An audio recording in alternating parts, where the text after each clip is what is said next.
I am 28 years old and I have spent most of my life trying to be invisible. It never worked, especially not on Thanksgiving. Our family dinners were not warm, cozy affairs. They were performances staged by my mother, Helen, for an audience that never seemed to show up. The set was always perfect. The crystal glasses gleamed. The silverware was polished to a mirror shine. The turkey was browned to a color you only see in magazines. But the air was always thick with things unsaid, with judgments simmering just below the surface.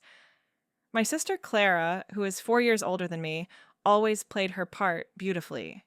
She was the star of the show. I was the stagehand who kept tripping over the props.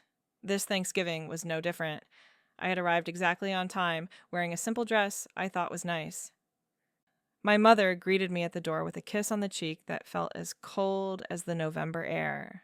Her eyes scanned my outfit. "That's a practical choice, Maya," she said. It was not a compliment. Practical was my mother's word for plain, for boring, for everything she thought I was. Clara and her husband, Mark, were already there. Clara was wearing a silk blouse that probably cost more than my monthly rent. She was a lawyer, and she never let anyone forget it. Mark was a banker, and he had the easy confidence of a man who had never worried about money a day in his life.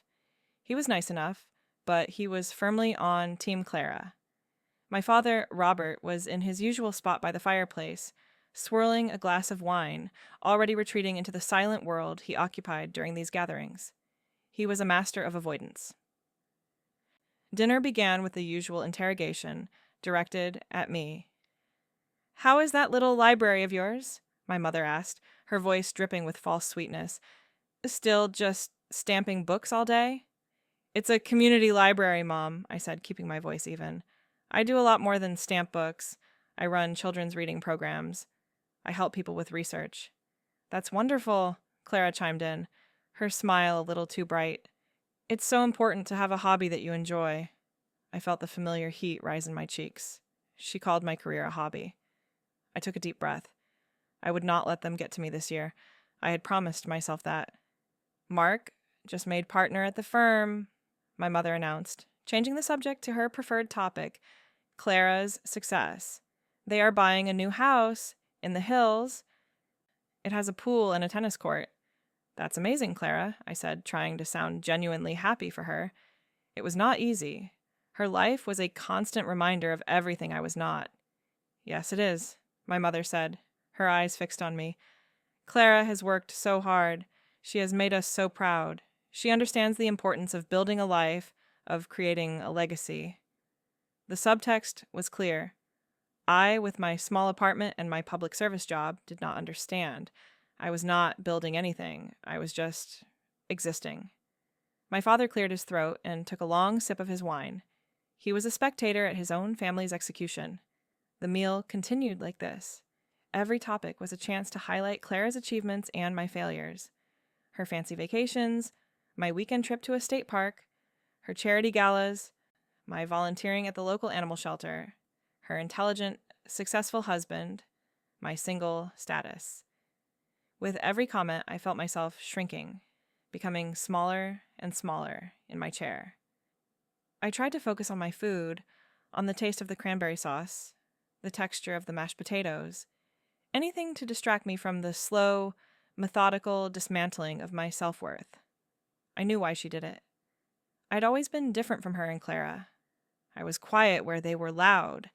I was content with simple things, while they craved status and recognition. I looked more like my father's side of the family, with my darker hair and quieter features. Clara was my mother's replica, all blonde hair and sharp blue eyes. I was an anomaly in her perfect world, a piece that did not fit, and she could never forgive me for it. The final blow came during dessert.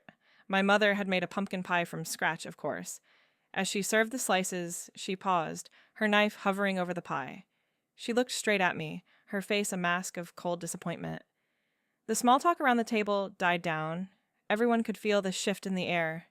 This was it, the main event. "You know, Maya," she began, her voice low and carrying across the silent room, "I had such high hopes for you. I really did. I thought you would grow out of this phase."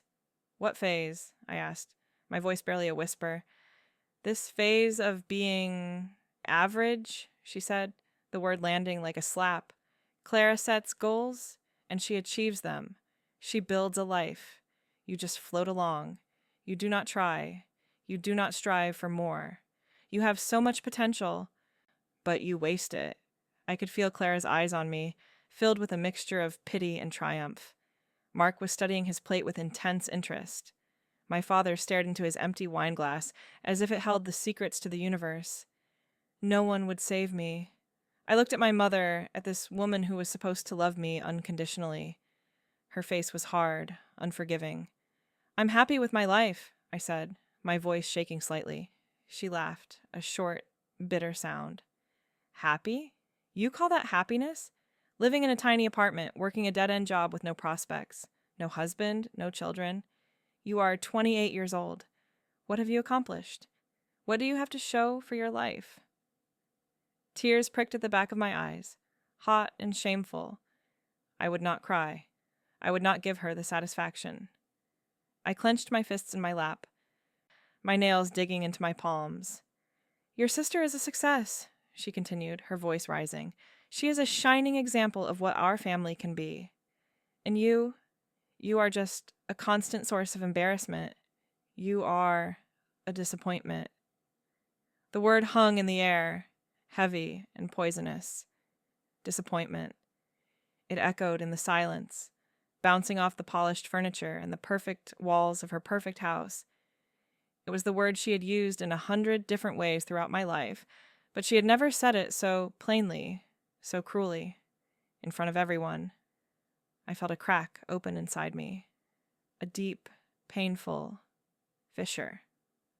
All the years of trying, of hoping that one day she would see me, that one day she would be proud of me, it all crumbled to dust in that single moment.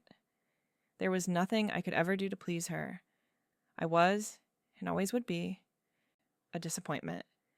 My mouth opened to say something, anything, but no words came out. What could I say? How do you defend your entire existence? And then the doorbell rang. The sharp, sudden chime cut through the suffocating tension in the room. Everyone flinched, startled by the intrusion. My mother's face tightened with annoyance. Who on earth could that be? She muttered, dabbing her lips with a napkin. We are not expecting anyone. My father stood up, grateful for the excuse to move. I will get it, he said, his voice rough. He walked out of the dining room and down the hall. We sat in silence, listening to the sound of the front door opening. We heard my father's confused voice, and then the voice of a woman, older and unfamiliar. My mother's annoyance turned to curiosity. She craned her neck, trying to hear better. My father returned a moment later, a strange expression on his face. He was not alone. Standing behind him was a small, elderly woman with kind eyes and a worried frown. She was holding a worn leather handbag, and she looked completely out of place in my mother's pristine home. Helen, the woman said, her voice soft but clear. She was looking directly at my mother. Helen Gable? My mother froze. Gable was her maiden name. No one had called her that in over 30 years. I watched as all the color drained from my mother's face. She looked at the old woman as if she were seeing a ghost. Her perfect composure, the one she wore like armor, completely vanished. In its place was a raw, naked fear I had never seen on her before. Who are you? My mother demanded, her voice high and strained. My name is Eleanor Vance, the woman said. I am so sorry to bother you on a holiday. I would not have come, but it is important. I need to talk to you about Daniel. The name Daniel seemed to hit my mother like a physical blow. She staggered back a step, her hand flying to her throat. My father rushed to her side, putting a protective arm around her. I think you should leave, he said to Eleanor, his voice firm.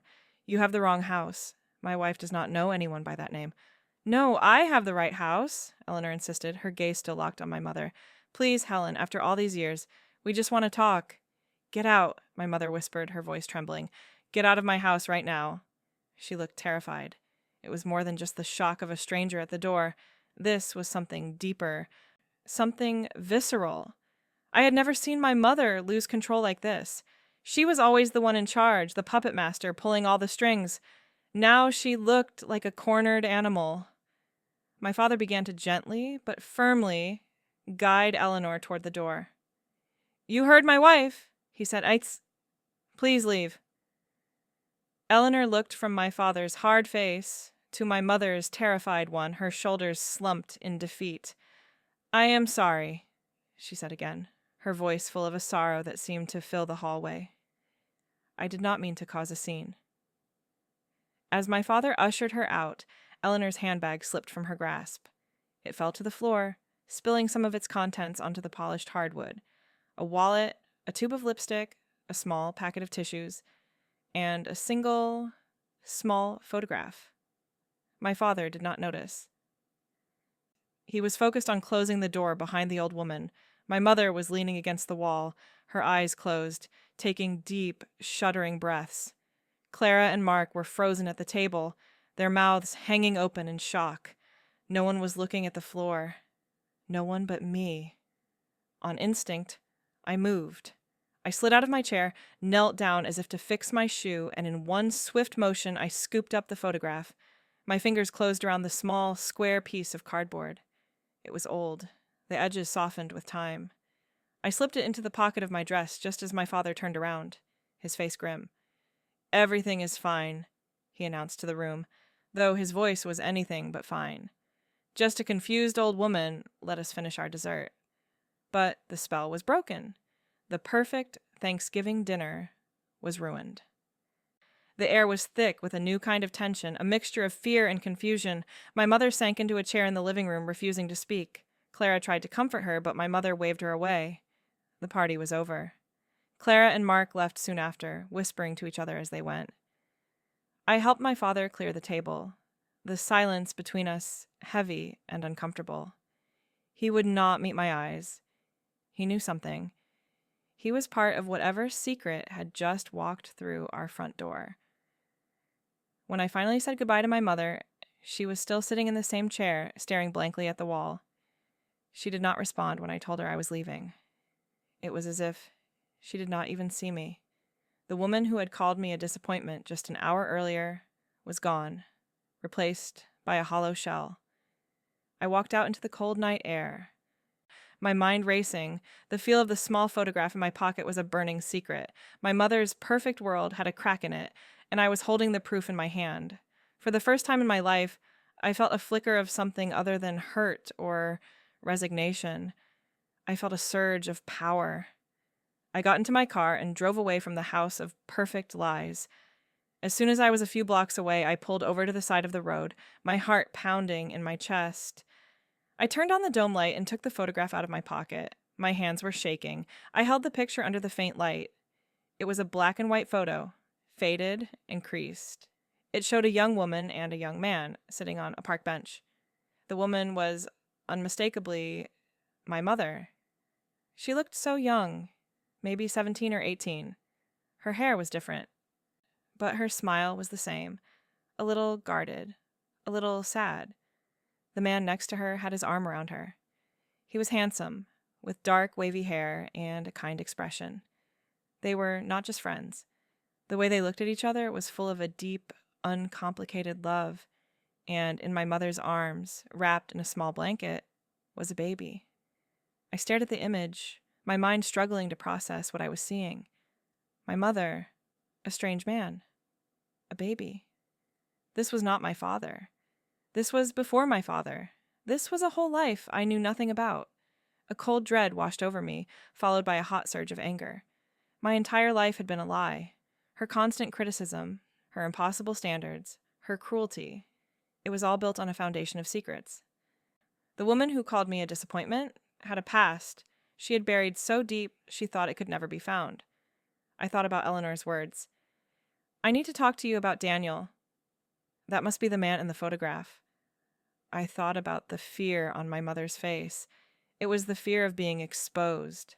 I put the car in gear and drove home, the photograph resting on the passenger seat next to me. The image was burned into my mind. A young, happy family that was not mine. A secret that had festered for decades, poisoning everything it touched. That night, I could not sleep. I lay in bed, staring at the ceiling, the scene at the dinner table playing over and over in my head. The insult, the doorbell, the fear, the photograph. It was a puzzle, and I had just found the first piece. My mother had called me a disappointment. She had judged my life, my choices, my very being, from her throne of self-proclaimed perfection. But her throne was built on lies, and I realized, with a certainty that settled deep in my bones, that I was going to find out the truth. I was not going to let this go. For every time she had made me feel small, for every time she had made me feel worthless, I was going to uncover the secret she had tried so hard to bury. The game had changed. She did not know it yet, but I was no longer the person who would sit there and take it. I was the person who was going to find out why. The next morning, I woke up with a new sense of purpose. The hurt from my mother's words was still there, a dull ache in my chest, but it was overshadowed by a cold, clear resolve. I needed to know more. I needed to understand the story behind the photograph. My first step was to talk to my father. He was the weak link. He was an enabler, a man who had spent his life avoiding conflict, but he was also a man who knew the truth, or at least part of it.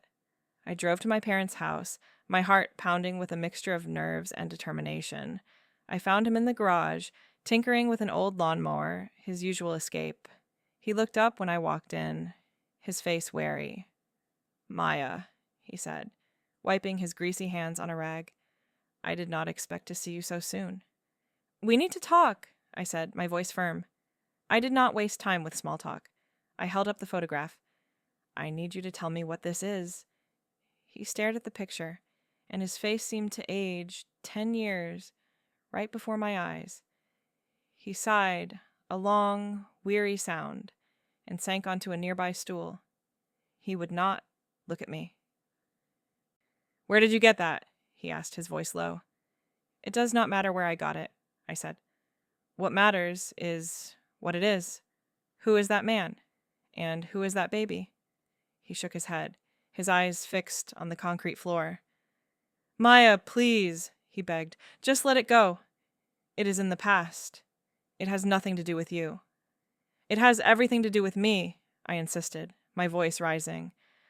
"My whole life, she has treated me like I am some kind of failure. She has held me up to this impossible standard of perfection that she herself has never met. I deserve to know why. I deserve to know the truth." "The truth will only cause more pain," he said, his voice pleading. "Your mother, she went through something terrible. She has tried to put it behind her, dredging it all up now. It will destroy her." "She is already destroyed," I shot back. "She is a bitter, angry woman who takes her own misery out on her daughter. Did you think I did not notice? Did you think it was okay for you to just stand by and watch her do that to me for 28 years? He flinched, the accusation hitting its mark. He finally looked up at me, his eyes full of a deep, familiar sadness. The sadness of a man who had chosen the path of least resistance his entire life. "It was complicated," he mumbled. "Then uncomplicate it for me," I said, my voice hard. "Who is Daniel?" He flinched again at the name. He ran a hand over his face. His shoulders slumped in defeat. "He was a boy your mother knew, a long time ago, before me. They were young. They made a mistake." "A mistake?" I asked. "You mean a baby?" He nodded, his eyes closing briefly. "They had a child, a boy. Your mother's parents. They were very strict. They did not approve of Daniel. They forced her to give the baby up for adoption." The words hung in the air, heavy and unbelievable.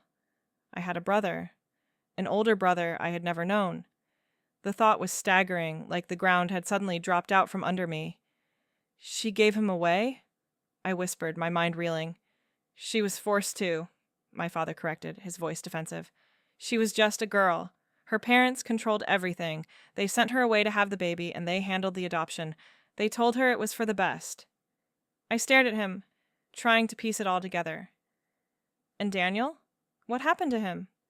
"Her parents made him go away," he said vaguely. "They told your mother he had left her, that he did not want the baby. She believed them. She was heartbroken. When I met her a few years later, she was broken. I helped her put the pieces back together. You helped her bury the truth, I said, my voice cold. You helped her build this perfect life on top of a giant gaping lie. I love your mother, he said, his voice pleading for understanding. I did what I thought was best. She wanted to forget. She wanted a new start. We built a good life together. A good life? I asked, my voice dripping with disbelief. You call this a good life? Where she is so twisted up in her own secrets that she has to tear down her own daughter to feel whole? He had no answer for that. He just sat there, a portrait of defeated masculinity. I had gotten what I could from him. He had confirmed the basic facts. A baby, an adoption, a man named Daniel. But his version of the story was colored by his loyalty to my mother. He saw her as a victim. I was not so sure. I left him in the garage, surrounded by his tools and his silence. I knew I would not get any more from him. He had made his choice a long time ago to protect my mother's secrets at any cost, even the cost of his own daughter's happiness. I needed to talk to someone who was not under my mother's spell. I thought of my Aunt Patricia. She was my mother's younger sister, but they had been estranged for years. They had a falling out a decade ago over something to do with my grandmother's will. My mother had cut her off completely. I had not seen her since I was a teenager, but I remembered her being warm and funny, the complete opposite of my mother. Finding her was not hard. She was a painter and had a small gallery in a town a few hours away. I found the number online and called her. When I told her who I was, there was a long pause on the other end of the line. Maya, she said finally, her voice full of surprise. My goodness, I have not heard from you in ages. How are you, dear? I am okay, I said. Listen, Aunt Patricia, I know this is out of the blue, but I need to talk to you. It is about my mom. There was another pause. What about Helen? She asked, her voice cautious. I need to know about her past, I said. About when she was a teenager, before she met my dad. That is a long time ago, Maya, she said slowly. Why are you asking about this now? I took a deep breath. Because I think she had a baby, I said, the words feeling strange and foreign on my tongue. And she gave him up for adoption. The silence on the other end of the line was deafening. It stretched on for so long that I thought she had hung up. Finally, I heard her let out a long, slow breath. Oh, Helen, she whispered. So it finally came out. My heart leaped. She knew. So it is true, I asked, my voice trembling with a mixture of excitement and dread. Yes, it is true, she confirmed. I was just a kid myself, but I remember it. The hushed whispers, the shame. Our parents sent her away for almost a year. They told everyone she was staying with a sick relative. Tell me everything you know, I pleaded. Please. It is not a happy story, Maya, she warned, and I do not know all of it. Our parents were masters of secrecy, but I will tell you what I can. Can you come see me? This is not a conversation for the phone. We made plans to meet the next day. I hung up the phone, my mind spinning. It was real. I had a brother. My mother's perfect life was a sham. The puzzle pieces were starting to fall into place, and the picture they were forming was darker and more complicated than I could have ever imagined. The drive to Aunt Patricia's town was long, giving me too much time to think. I kept replaying the scene from Thanksgiving in my mind. My mother's cold pronouncement followed by the arrival of Eleanor. The fear in her eyes was not just about a stranger.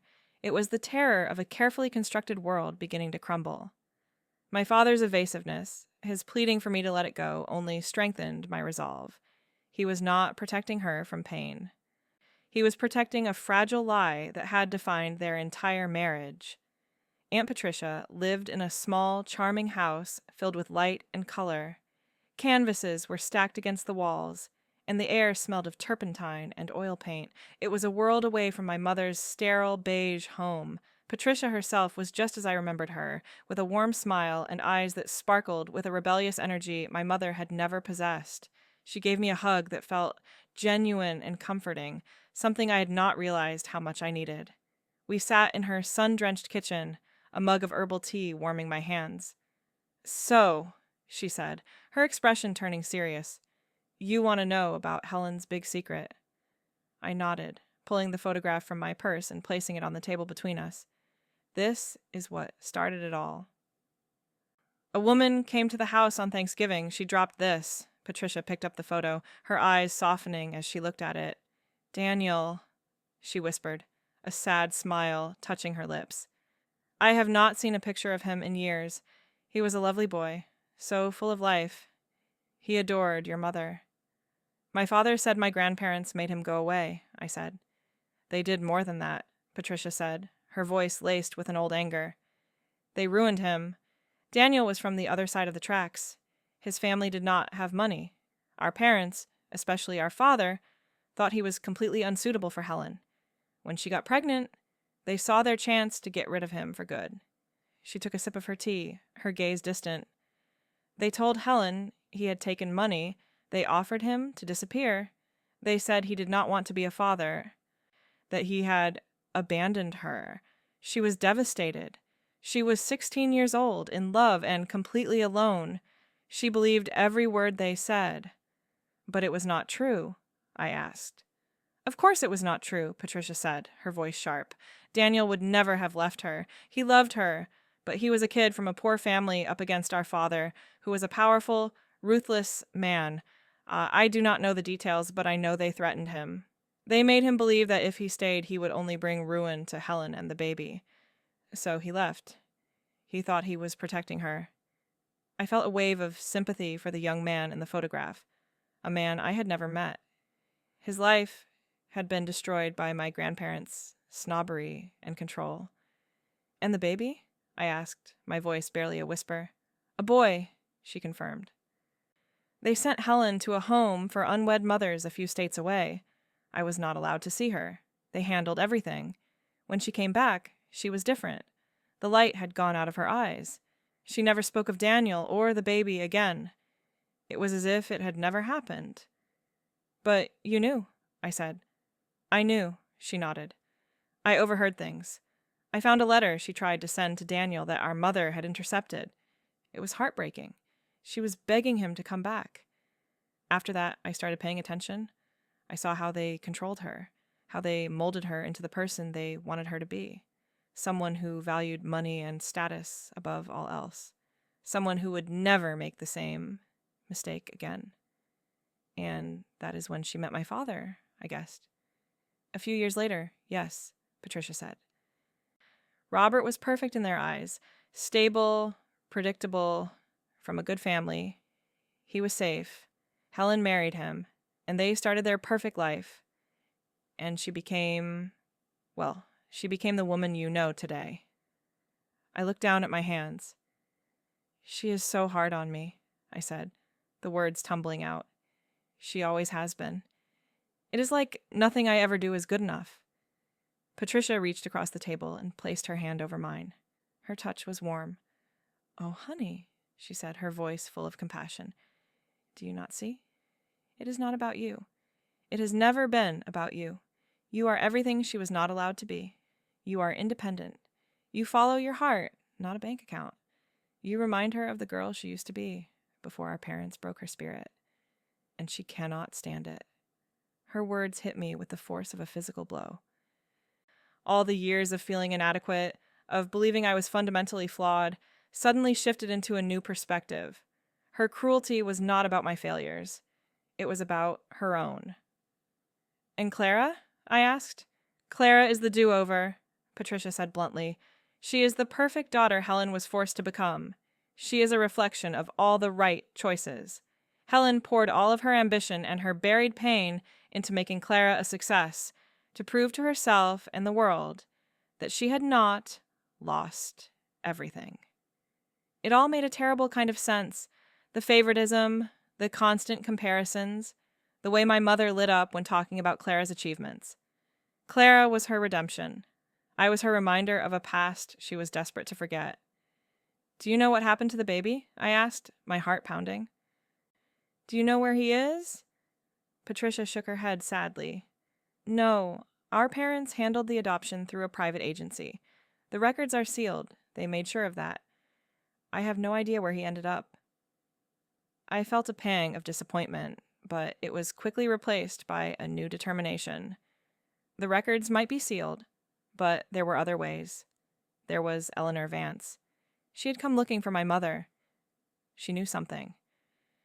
"The woman who came to the house," I said, "her name is Eleanor Vance. She said she needed to talk to my mother about Daniel." Patricia's eyes widened. "Eleanor Vance, I remember that name. She was a neighbor of Daniel's family. A kind woman. If she is looking for Helen, then something must have happened."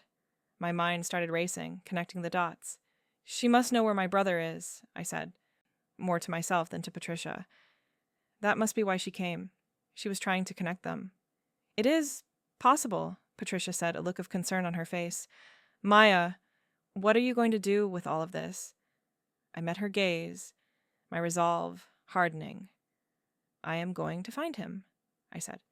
"I am going to find my brother.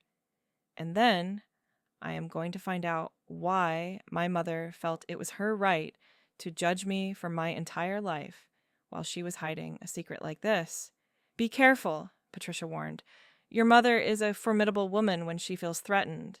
She will not give up her perfect world without a fight." "I know," I said, "but this time I am ready to fight back." I left my aunt's house with a clearer picture of the past and a solid plan for the future. My first priority was to find Eleanor Vance. She was the key. My aunt had mentioned she was a neighbor of Daniel's family, which meant she likely lived in or near the town where my mother and Daniel grew up. Patricia had given me the name of the town, a small, sleepy place called Northwood, about a 4-hour drive from the city. I spent the next 2 days doing online research. I searched for Eleanor Vance in Northwood and the surrounding areas. I found a few possibilities, but one stood out. An Eleanor Vance, who was listed as a volunteer at the Northwood Historical Society. It seemed like a long shot, but it was the only lead I had. As I was planning my trip, my phone rang. It was my mother. I hesitated before answering, my stomach twisting into a knot. "Hello?" I said, trying to keep my voice neutral. "Maya," she said, her voice sharp and accusatory. "Your father told me you came to the house. He said you were asking questions." "We were just talking," I said evasively. "Do not lie to me," she snapped. "I know what you are doing. You are digging into things that are none of your business. I am warning you, Maya. Stop it. Let it go." "Why are you so afraid of me knowing the truth?" I asked, my voice gaining strength. "What are you hiding that is so terrible?" "I am not hiding anything," she insisted, her voice rising with panic. That woman who came to the house was a lunatic. She was confused. "There is no story here. You are creating drama where there is none, just like you always do." "So Daniel is not real?" I pressed. "The baby is not real?" There was a sharp intake of breath on the other end of the line, followed by a deadly silence. I had her. "You will stay out of this," she said finally, her voice low and menacing. "This is my life. You have no right. If you do not stop this, you will regret it. I will cut you out of this family for good. Do you understand me?" The threat that once would have devastated me now felt hollow. What family was she talking about? A family built on secrets and lies? "I understand that you are scared," I said calmly. "And you should be." I hung up before she could respond. The conversation, as unpleasant as it was, had solidified my resolve. She was not just hiding a painful past. She was actively and aggressively trying to keep it buried. Her threats were the desperate actions of a cornered person. Patricia was right. She would fight to protect her perfect world, but I was no longer afraid of her. The next day I drove to Northwood. It was a small town, the kind with a single main street and a town square. It felt like stepping back in time. The Historical Society was a small brick building next to the public library. I walked in, my heart pounding. A woman with silver hair and glasses looked up from a desk piled high with books. "Can I help you?" she asked. "I am looking for Eleanor Vance," I said. "I was told she might volunteer here." The woman's face lit up. "Oh, Eleanor. Yes. She is one of our best. She is in the back, archiving old photographs. Let me get her for you." A few moments later, Eleanor Vance walked into the room. She was smaller than I remembered, and she looked at me with a confused expression. Then her eyes widened in recognition. You are Helen's daughter, she said, from the other night. Yes, I said. My name is Maya. Can we talk, please? It is important. We sat at a small table in the corner of the quiet room. I told her everything. I told her about the photograph, my conversation with my father, and what my aunt had revealed. I told her about my mother's denial and her threats. Eleanor listened patiently, her kind eyes full of a deep sadness. When I was finished, she reached out and patted my hand. You are a brave girl, she said. It takes courage to seek the truth, especially when your own family is trying to hide it from you. You came to see her for a reason, I said. You wanted to tell her something about Daniel and about the baby, my brother. She nodded, her eyes welling up with tears. Daniel was like a son to me, she said, her voice thick with emotion. His mother was my dearest friend. What happened to him? What Helen's parents did, it was a crime. It destroyed that sweet boy. My aunt said he was forced to leave, I said. He was, Eleanor confirmed. Helen's father threatened to ruin his family. They were poor, and Daniel's father had a small business. It would have been easy to crush them. Daniel left to protect them, and he left to protect Helen. He thought she would be better off without him. He never knew that she had been told he abandoned her. What happened to him? I asked gently. He joined the army a few years later, she said, her voice breaking. He was killed in a training accident. He was only 22 years old. He never got to know the truth. He never got to meet his son. The finality of it hit me hard. The man in the photograph, the man my mother had loved, was gone forever. His story had ended in tragedy, a life cut short by the cruelty of others. And the son? I asked, my voice barely a whisper. My brother. Do you know where he is? Eleanor looked at me, her expression a mixture of sorrow and hope. Yes, she said. I do. That is why I came to see your mother. His name is Thomas, and he has been looking for his birth mother. The air left my lungs in a rush. Thomas. My brother had a name. He was real. He was looking for our mother. This was it.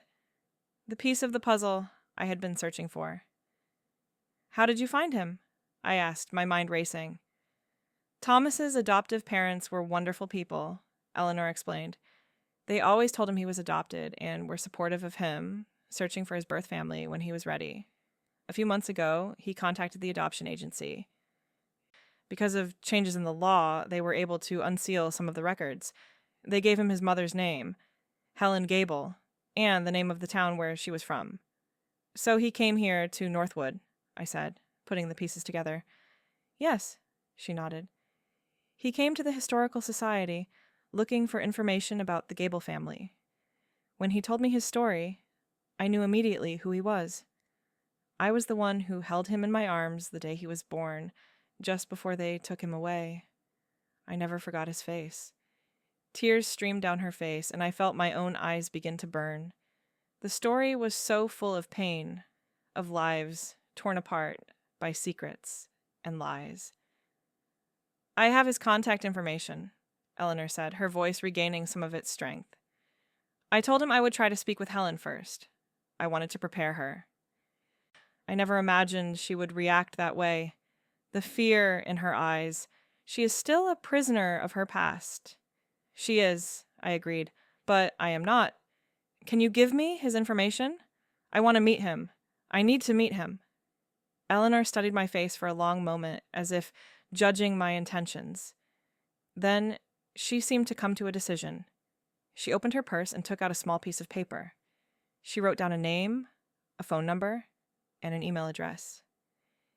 His name is Thomas Miller, she said, sliding the paper across the table to me. He is a good man, Maya. He is a teacher. He has a wife and 2 beautiful children. He is not looking for money or anything like that. He just wants to know where he came from. He wants to know his story. I took the piece of paper, my hand trembling. This was it. The key to everything. I had found my brother. What will you do now? Eleanor asked, her voice full of concern. I looked at the name on the paper. Thomas Miller. My brother. I'm going to call him, I said, a wave of determination washing over me. And then I am going to make my mother face the truth. Eleanor smiled, a real, hopeful smile. Daniel would be so proud of you, she said softly. I left Northwood with a sense of purpose that I had never felt before. The drive home was a blur. I clutched the piece of paper with my brother's name on it as if it were a precious jewel. The hurt and anger I felt toward my mother were still there, but now they were mixed with something else, a sense of connection to a family I had never known. I had a brother, I had a nephew, and a niece. A whole branch of my family tree had been hidden from me, and I was about to bring it into the light. That night, I sat in my small apartment, the phone in my hand, my heart pounding in my chest. I stared at the number Eleanor had given me. What would I say? How do you introduce yourself to a brother you have never met? I took a deep breath and dialed the number. It rang 3 times, each ring echoing the frantic beat of my heart. Then, a man's voice answered. Hello? Hello, I said, my voice shaking. Is this Thomas Miller? It is, he said. Who is this? My name is Maya, I said, the words catching in my throat. Maya Peterson. I think we might be related. I think Helen Gable is my mother, too. There was a stunned silence on the other end of the line. I could hear him breathing, a soft, shocked sound. Are you serious? He asked finally, his voice full of disbelief and a fragile hope. I am, I said. I am your sister. And just like that, my world changed forever. We talked for over 2 hours. At first, it was awkward, both of us hesitant and overwhelmed. But soon, the conversation began to flow. We compared stories, filling in the gaps in each other's lives. He told me about his wonderful adoptive parents, who had recently passed away. He told me about his wife, Sarah, and his 2 kids, a boy named Leo and a girl named Emily. He was a history teacher at a high school, a job he loved. He had a kind, gentle voice, and I could hear the warmth in it as he talked about his family. There was no bitterness in him, only a deep-seated curiosity about his origins. He had known he was adopted his whole life, and he had always wondered about the mother who had given him up. I told him what I knew, the story I had pieced together from my father, my aunt, and Eleanor. I told him about Daniel and how our grandparents had forced them apart. I told him that Daniel had never abandoned him, that he had loved him. Eleanor told me some of that, he said, his voice thick with emotion. To hear it from you, from his other child's sister, it means a lot. All my life I wondered if I was a mistake, an inconvenience. To know that I was born from love, that changes everything. We cried together on the phone, 2 strangers connected by a secret that had been buried for nearly 30 years. We were not strangers anymore. We were family. What about our mother? He asked, his voice hesitant. Helen, what is she like? I paused, unsure how to answer. How could I describe the woman who had caused me so much pain? She is complicated, I said finally. She has built a very careful, very perfect life for herself, and she is terrified of anything that might threaten it.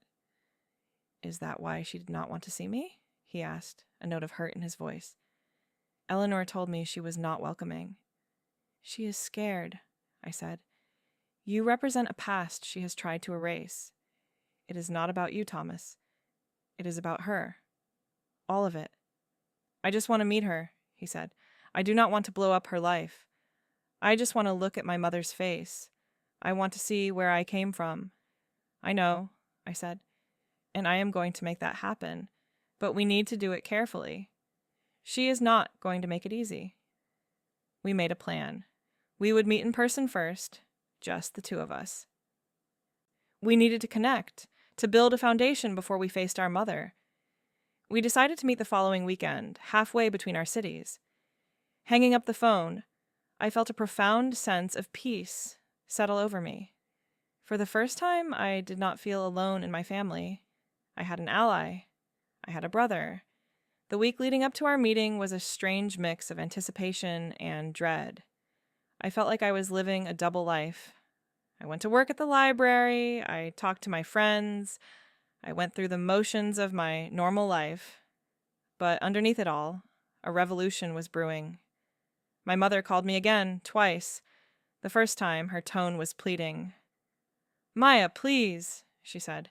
"Whatever you think you know, you're wrong. You are going to open a Pandora's box that can never be closed again.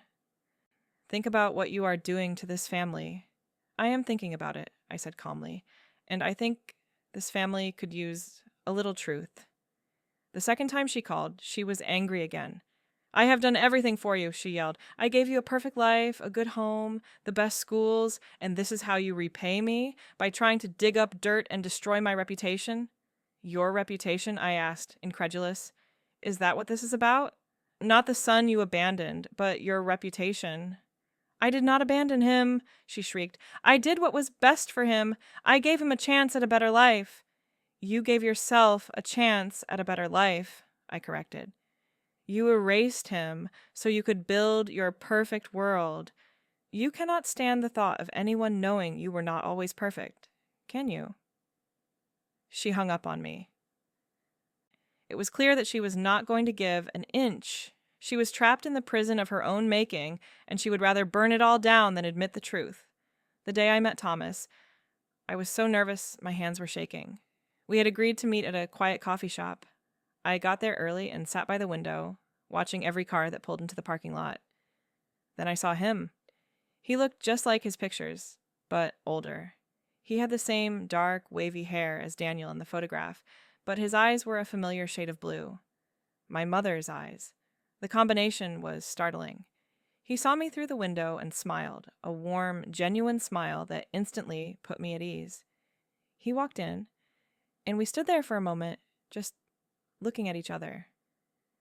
"Maya?" he said. "Thomas," I replied. And then he was hugging me, a strong, solid hug that felt like coming home. I buried my face in his shoulder, and for the first time in my life, I felt like I truly had a brother. We sat and talked for hours, the conversation easy and natural. We showed each other pictures of our lives. I showed him pictures of me growing up, of Clara, of our parents. He showed me pictures of his wife and kids. I saw a photo of his adoptive parents, a kind-looking couple who were beaming with pride as they stood next to him at his college graduation. "They were the best," he said, his voice soft. "They gave me a wonderful life. I was very lucky." "We were both lucky to have you," I said, and I meant it. As we talked, I saw so much of Daniel in him, the kindness that Eleanor had described, but I also saw a strength and a resilience that was all his own. He had grown up with a question mark at the center of his life, but he had not let it define him. He had built a life full of love and purpose. He was, in every sense of the word, a good man. He was also incredibly observant. "She was really hard on you, wasn't she?" he asked, after I had recounted a few stories from my childhood. "Our mother." I nodded, a lump forming in my throat. "She was." "Why?" he asked. "You seem like a wonderful person." "Because I was not Clara," I said, "and because I reminded her of a life she was not allowed to have." He reached across the table and squeezed my hand. "Well, that is going to change," he said, his voice firm. "We are in this together now. You are not alone anymore." By the end of the day, we had a plan. The holidays were approaching. Christmas was my mother's Super Bowl, the ultimate performance of family perfection. It was the perfect stage for the truth to finally come out. "Are you sure you are ready for this?" I asked him as we were saying goodbye. "It is going to be ugly." He looked at me, his blue eyes steady and clear. "I have been waiting my whole life for this, Maya," he said. "I am ready, as long as I have my sister by my side." I drove home feeling a sense of power I had never known. The fear was gone, replaced by a cold, hard certainty. My mother had built her kingdom on a foundation of secrets, and we were about to knock it all down. But we would not do it with anger and bitterness. We would do it with the one thing she could not fight, the truth, and with something she had never understood, a family that stood together. The weeks between meeting Thomas and Christmas were the calm before the storm. I spoke with him on the phone every few days. We were building a bond, a real sibling relationship, forged in the fire of our shared strange history. He told me more about his life, his work, his kids. I told him about my job, my friends, my hopes for the future. With every conversation, I felt stronger, more centered. He was my anchor in the storm I knew was coming. I also received a package in the mail from Eleanor Vance. Inside was a small cloth-bound box. When I opened it, I found a stack of letters tied together with a faded blue ribbon. A note from Eleanor was tucked on top. "I found these in Daniel's mother's attic," it read. "She saved them. They are the letters Daniel wrote to Helen after her parents sent her away. They were all returned to him, unopened. I think you should have them." My hands trembled as I untied the ribbon. I spent the next hour reading the letters, my heart aching with every word. They were the words of a young man, deeply in love, confused and heartbroken by the silence from the girl he adored. He wrote about his plans for them, for their baby. He wanted to get a job, save money, and build a small house for their family. He pleaded with her to write back, to tell him she was okay. He never wavered in his love for her or for their unborn child. These letters were the final, undeniable proof. My grandparents had not just separated them. They had systematically destroyed my mother's belief in Daniel's love. They had poisoned her heart with lies, and that poison had seeped into every corner of her life. The letters also contained a revelation that chilled me to the bone. In the last letter, written after the baby would have been born, Daniel mentioned something that my grandparents had told him. They had told him that Helen had decided to give the baby up and that she wanted to move on with her life without him. But they had offered him a deal. If he signed a legal document relinquishing all parental rights and promising never to contact Helen or the child again, they would set up a trust fund for the baby, a substantial one. Daniel wrote that he had signed the papers, not for himself, but to ensure his son would always be taken care of, even if he could not be the one to do it. A trust fund. My grandparents, the architects of all this pain, had created a trust fund for their secret grandchild. Did my mother know about it? Had she been collecting the interest on it all these years? The thought was sickening. It added a layer of financial deception to the emotional betrayal. I called Thomas and told him about the letters and the trust fund. He was silent for a long time. "So they paid him off," he said finally, his voice flat. "And he did it for me." "He did," I said. "He loved you, Thomas, from the very beginning." "Does she know about this money?" he asked. "I do not know," I admitted, "but I am going to find out." The plan for Christmas was set. I had invited Aunt Patricia, who had agreed to come, wanting to be there to support me. Thomas and his family were going to be staying at a hotel nearby. The plan was for them to arrive at the house at a specific time, after the confrontation had begun. I did not want to ambush my mother, but I knew she would never agree to meet him willingly. This was the only way. Christmas Eve arrived, cold and clear. The drive to my parents' house felt like a journey to a foreign land. I was not the same person who had sat at their Thanksgiving table a month earlier.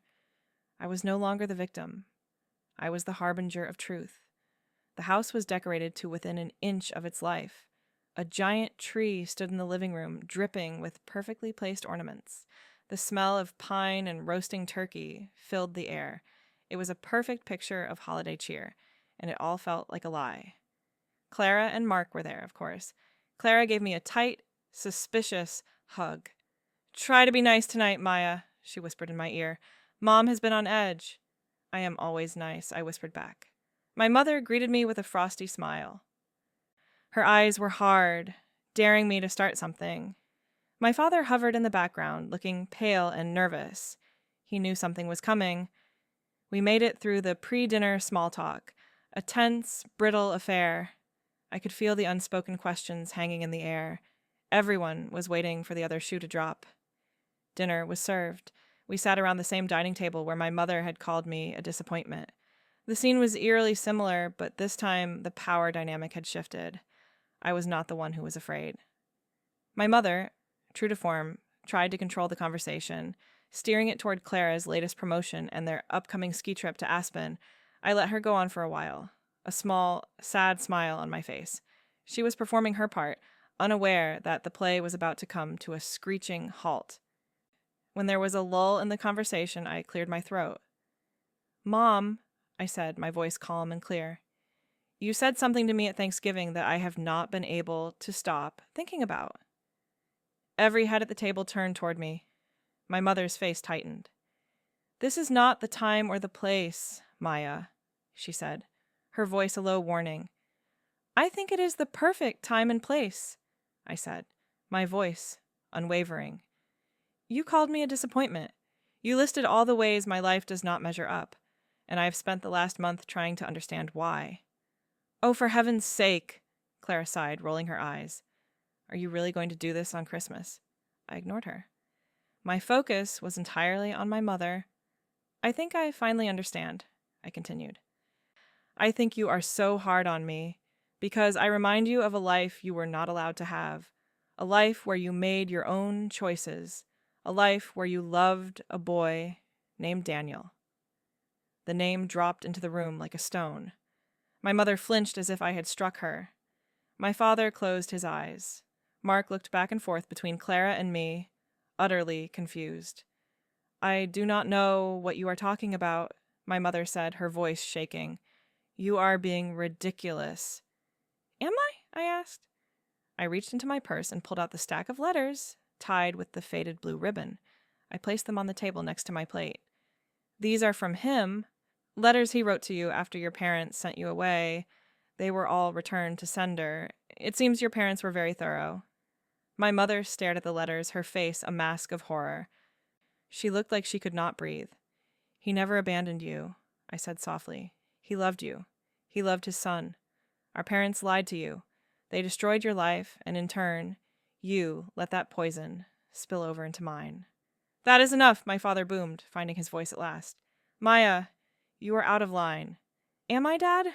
I turned to him, my eyes flashing. You knew all along, and you said nothing. You stood by and watched her project all her pain and bitterness onto me. You enabled her. That makes you just as guilty." Clara stood up, her face flushed with anger. "How dare you talk to them like that?" she cried. "You are trying to tear this family apart with your lies and your jealousy." "Jealousy?" I laughed, a real bitter laugh. "Clara, you have no idea. Your perfect life, your success, it was all built on a secret. Mom needed you to be perfect to make up for the son she was forced to give away. You are not her pride and joy. You are her compensation." Clara sank back into her chair, her face pale with shock. The words had hit their mark. My mother finally found her voice. It was a broken, desperate whisper. "You do not understand," she said, tears streaming down her face. "You do not know what it was like. They took everything from me. My love, my baby, everything." "I know," I said, and for the first time, I felt a flicker of pity for her. They were cruel. What they did to you was unforgivable. But what you did to me, how you used me as your emotional punching bag for my entire life, that was your choice. You chose to continue the cycle of pain. You chose to become them." She shook her head, sobbing uncontrollably. I did not mean to." "But you did," I said, my voice firm but not unkind. "And now, the truth is out. All of it." Just then, the doorbell rang. The sound was a perfect echo of Thanksgiving, but this time, it was not a surprise. It was the sound of destiny arriving. My father looked at me, his eyes wide with dawning horror. "What did you do?" he whispered. "I did what you should have done 30 years ago," I said. "I brought our family together." I stood up and walked to the door. I opened it, and there they were. Thomas, his wife, Sarah, and their 2 children, Leo and Emily, who were holding a plate of Christmas cookies. I smiled at them. "You are right on time," I said. "Come on in." I led them into the dining room, into the wreckage of my mother's perfect world. Thomas's eyes immediately found our mother. He stopped, his breath catching in his throat. My mother looked up, her face streaked with tears. She saw Thomas, and a sound escaped her lips, a raw, guttural cry of shock and recognition and 30 years of buried grief. She knew. In that instant, she knew exactly who he was. "Mom," I said, my voice gentle. "This is Thomas, your son, my brother." Thomas took a hesitant step forward. "Hello, Helen," he said, his voice soft and full of a lifetime of questions. The room was silent, frozen in a moment of impossible reunion. My mother stared at the son she had only held for a few moments, the son she had been forced to forget. My father looked like he was about to faint. Clara's mouth was hanging open, her mind clearly unable to process the scene in front of her. And in that moment, I knew that nothing would ever be the same again. The lies were dead, the secrets were out, and for the first time our family had a chance to be real. The silence in the dining room stretched for what felt like an eternity. My mother just stared at Thomas, her face a canvas of conflicting emotions, shock, grief, fear, and something else, something I could not quite name. It was as if she was seeing a ghost and a miracle all at once. Thomas, for his part, stood his ground, his expression patient and open. He did not press her, did not demand anything. He just waited, letting her process the impossible reality that her long-lost son was standing in her dining room. His wife, Sarah, stood slightly behind him, a reassuring hand on his back, her eyes full of compassion. Their children, Leo and Emily, looked around the room with wide, curious eyes, sensing the tension but not understanding its source. It was my father who finally broke the spell. He took a staggering step toward Thomas, his face pale. "This is not possible," he mumbled, shaking his head. "It is very possible, Dad," I said quietly. "This is Thomas Miller. He is a history teacher. He has a wife and 2 kids, and he is my brother." Clara finally found her voice. "Maya, what have you done?" she whispered, her voice full of horror. "You have ruined Christmas. You have ruined everything." "No, Clara," I said, turning to face her. "I have not ruined anything. I have just exposed what was already broken. Our family has been living a lie for 30 years. It is time for the truth." My mother finally spoke, her voice a ragged whisper. "Daniel," she said, her eyes still locked on Thomas. "You have his hair." Thomas managed a small, sad smile. "I have been told that," he said. "I wish I could have known him." "He is gone," my mother said, the words flat and empty. "He left me." This was the moment. The core of her pain, the lie she had built her life around. "No, he did not," I said, stepping forward. I picked up the bundle of letters from the table. "He never left you. He wrote to you every day. He loved you. He begged you to come back to him. Your parents intercepted every single letter. They lied to you, Mom. They tore your lives apart." I held the letters out to her. She stared at them, as if they were venomous snakes. She would not take them. "She is right, Helen," a new voice said. Aunt Patricia, who had been sitting quietly through the whole ordeal, now stood up. "I saw them do it. I saw how they broke you. They were cruel, terrible people. But Daniel never stopped loving you." My mother looked from me to Patricia, her defenses crumbling. The story she had told herself for 3 decades was being systematically dismantled in front of her. She sank into her chair, her body racked with sobs, deep, painful sounds that seemed to be pulled from the very depths of her soul. It was the sound of a lifetime of grief, finally allowed to surface. Thomas moved then. He walked slowly to the table and knelt down beside her chair. He did not touch her. He just knelt there, his presence a quiet offering of connection. "I am not here to hurt you," he said, his voice gentle. "I just wanted to meet you. I wanted you to know that I had a good life. I have a good life. I am happy. And I forgive you." That last part, "I forgive you," seemed to hit my mother harder than any accusation. The idea that this son she had been forced to abandon, this secret she had carried like a stone in her heart, was offering her grace. It was too much. Her sobbing intensified.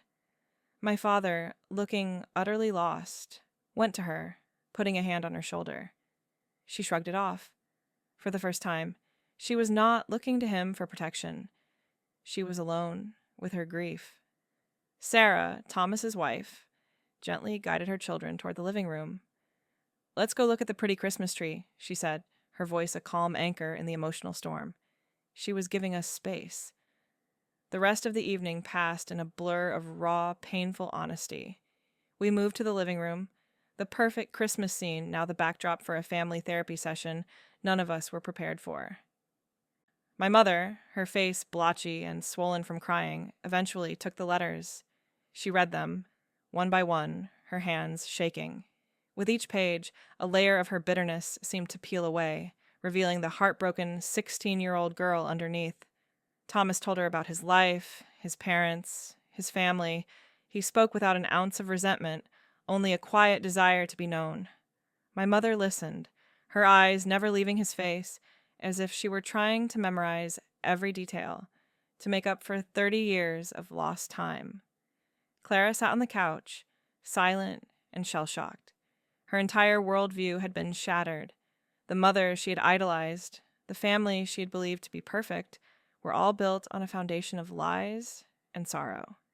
She looked at me, her expression a mixture of anger and a dawning, grudging respect.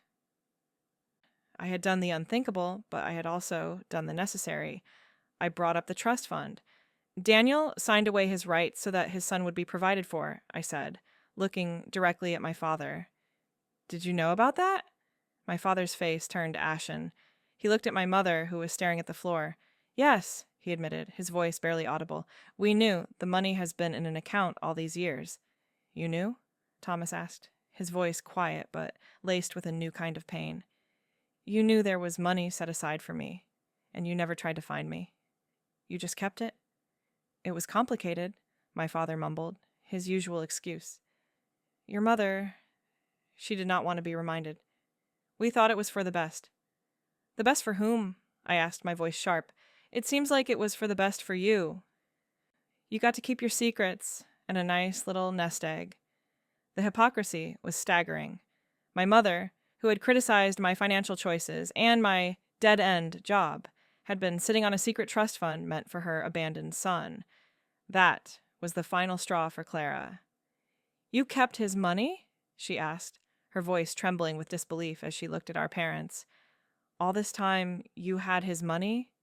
It is his money, Clara, my mother whispered, not looking at anyone. It was always his. The rest of the night was a series of fragmented, difficult conversations. Thomas and his family did not stay long. It was too much.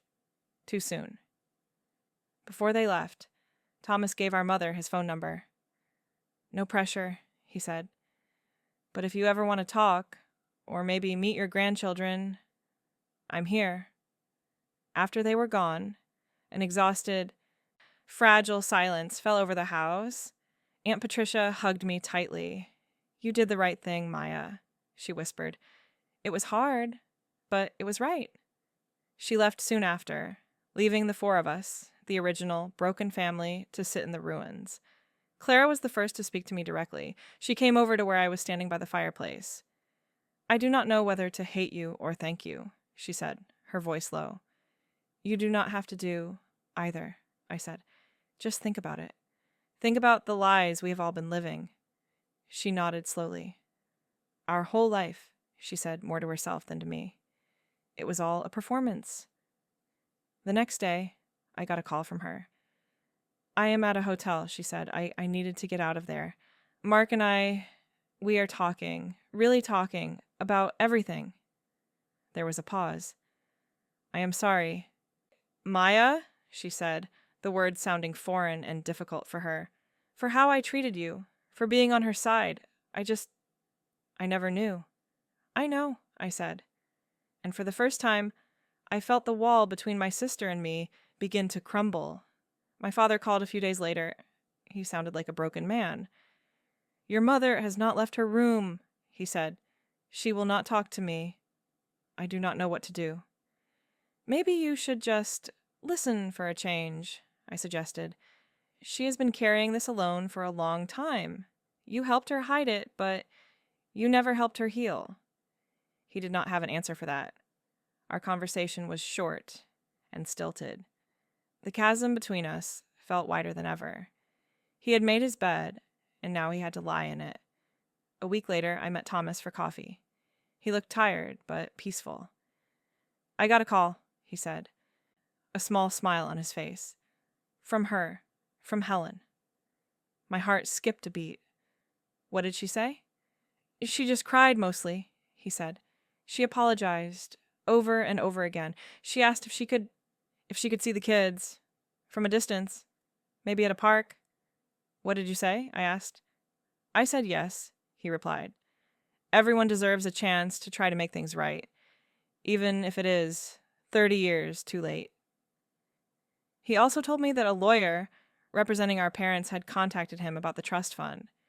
It was being transferred to him in full, with all the accrued interest. It was a significant amount of money. I do not even know what to do with it, he said, shaking his head. It feels like blood money.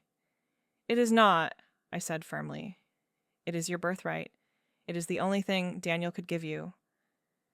You should use it to give your kids the best life imaginable. That is what he would have wanted. Life slowly began to find a new normal. My relationship with Clara continued to thaw. We started having lunch once a week. We talked about our childhoods, seeing them now through the lens of the truth. We were like two strangers getting to know each other for the first time, and I realized that underneath all the years of competition and resentment, there was a sister I had never known. My mother and Thomas began a slow, tentative process of getting to know each other. There were awkward meetings at parks, short, stilted phone calls. It was not a fairy tale reunion. There was too much pain, too much time lost. But it was a start. She was finally facing her past, and in doing so, she was becoming a different person, quieter, more thoughtful, more humble. She and I did not talk for a long time. There was too much to say, and I was not ready to hear apologies. The wounds were too deep. But one day, about 6 months after that Christmas, she called me. Maya, she said, her voice soft, I know I have no right to ask you for anything, but I was wondering if you would be willing to have dinner with me, just the two of us. I hesitated, but I thought of Thomas and his capacity for forgiveness. I thought of the new, fragile peace that was settling over our family. Okay, I said, I will. We met at a quiet restaurant. She looked older, more fragile than I had ever seen her. The hard, critical edge was gone. She spent the first 10 minutes apologizing. She apologized for every harsh word, every unfair comparison, every time she had made me feel small. I was in so much pain, she said, her eyes full of tears, and I took it out on you. You were a constant reminder of the life I had lost, of the girl I used to be. It was not fair. It was cruel. And I am so, so sorry. I listened. I did not offer easy forgiveness. It did a lot of damage, Mom, I said, my voice steady. It is going to take a long time to heal. I know, she said, nodding. I do not expect you to forgive me overnight. I just want you to know that I see it now. I see you. And I am so proud of the woman you have become. You are strong, and you are kind. You are everything I wish I had been. It was not a perfect ending. Our family was still a messy, complicated thing, full of broken pieces. But the pieces were finally out in the open, where we could see them, where we could start to figure out how they might fit back together.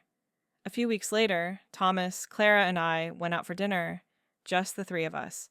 We laughed and told stories. It felt easy, natural. It felt like family. You know, Thomas said, looking at me with a smile, you really are a disappointment. I raised an eyebrow. You are a disappointment to anyone who thought you would just sit back and accept a life built on lies, he clarified, his eyes twinkling. And I, for one, am incredibly proud of that. I smiled, a real, genuine smile that reached my eyes. The word that had been used as a weapon against me for so long had lost its power. My mother had never called me a disappointment again. She was too busy. She was busy learning how to be a mother to the son she had lost, and how to be a better one to the daughters she had almost broken. She was busy trying to earn forgiveness, and I was busy living my life, finally free from the weight of her judgment, finally free to be myself. The silence in our family had been shattered by the truth, and I was the one who had finally, after all these years, been brave enough to make the first sound.